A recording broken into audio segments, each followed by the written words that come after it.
Good morning बच्चों, कैसे हैं आप लोग। चलिए क्लास शुरू करते हैं। आज हम लोग पढ़ेंगे अतीत से वर्तमान में अध्याय 4 जो है उपनिवेशवाद एवं जनजातीय समाज। आज हम लोग भाग 2 पढ़ेंगे बच्चे। पिछले क्लास में हम लोगों ने जाना कि अंग्रेजों के आने के पूर्व आदिवासी लोगों का जीवन कैसा था। आज हम लोग जानेंगे कि अंग्रेजों के आने के बाद उनका जीवन कैसा हो गया।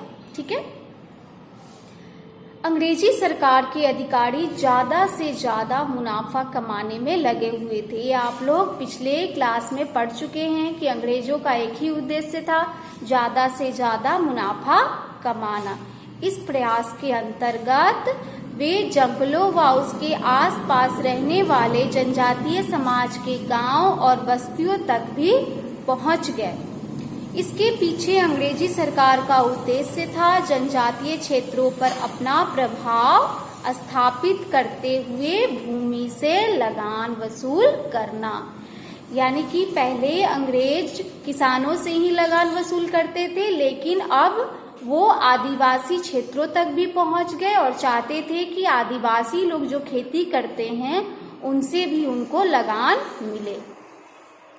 इसके लिए उन्हें किसी जो आदिवासी लोग होते थे, इस समाज के लोगों का यह मानना था कि जंगलों को साफ करके उनके पूर्वजों ने उसे खेती के लायक बनाया है, इसलिए जमीन के मालिक वे स्वयं हैं। इसके लिए उन्हें किसी तरह का लगान या कर देने की आवश्यकता नहीं है।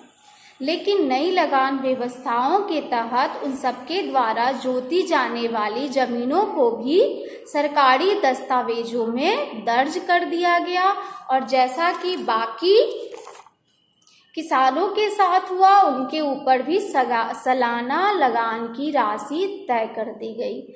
लगान की यह राशि उनके लिए इतनी ज्यादा होती थी कि अक्सर उन्हें लगान चुकाने के लिए कर्ज लेना पड़ता था। यानी अभी तक जो आदिवासी लोग होते थे वो अपनी जमीन पर स्वयं खेती करते थे और किसी को लगान नहीं देते थे, क्योंकि उनका मानना था कि उनके पूर्वजों ने जंगलों को साफ करके जमीन को खेती लायक बनाया है, तो हमें किसी को लगान देने की आवश्यकता नहीं है। लेकिन अंग्रेजों के आने के बाद आदिवासी लोगों की जमीन को भी सरकारी दस्तावेज के अनुसार लगान देने को कहा गया। तो कभी कभी क्या होता था कि लगान की राशि इतनी ज़्यादा हो जाती थी कि आदिवासी उसको चुका नहीं पाते थे और इसके लिए उन्हें कर्ज लेना पड़ता था। और इस तरह धीरे धीरे उनकी ज़मीनें या तो नीलाम होने लगी या फिर महाजनों के कब्जे में जाने लगी। यानी अगर वो कर्ज नहीं चुका पाते थे तो उनकी ज़मीन नीलाम हो जाती थी या फिर महाजन कर्ज के बदले उनकी ज़मीन ले लेते थे। ठीक है बच्चों। इनकी बस्तियों तक सरकारी कर्मचारियों के पहुंचने का एक दूसरा असर भी हुआ।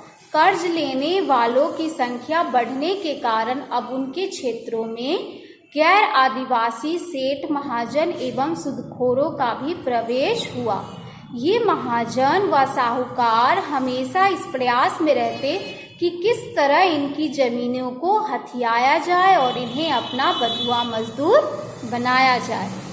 अंग्रेजों के समय में बच्चों एक और नई बात हुई। जंगल की लकड़ी का व्यापार अचानक ही बड़ी तेजी से बढ़ा। उस समय कलकत्ता, मुंबई और चेन्नई जैसे बड़े बड़े शहर बसना शुरू हो रहे थे। मिलें बन रही थी, लंबी लंबी रेल लाइनें बिछाई जा रही थी, जहाज बनाए जा रहे थे और इन सब के लिए लकड़ी की आवश्यकता थी। ठीक है बच्चों।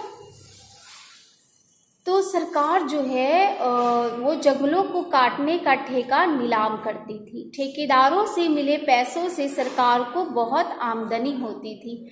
जब ठेकेदार बेतहाशा जंगल काटने लगे और जंगल तेजी से खत्म होने लगे, तब अधिकारियों को चिंता होने लगी और तब उन्होंने जंगलों में नए पौधे लगाने शुरू किए और जंगलों के लिए नए नियम कानून बनाए गए। यानी कि पहला तो क्या किया अंग्रेजों ने कि आदिवासी लोगों पे लगान ठोक दिया। उसके बाद अब जंगलों के लिए भी नियम कानून बनाए जाने लगे, जिसके बारे में विस्तार से हम लोग अगले भाग में पढ़ेंगे।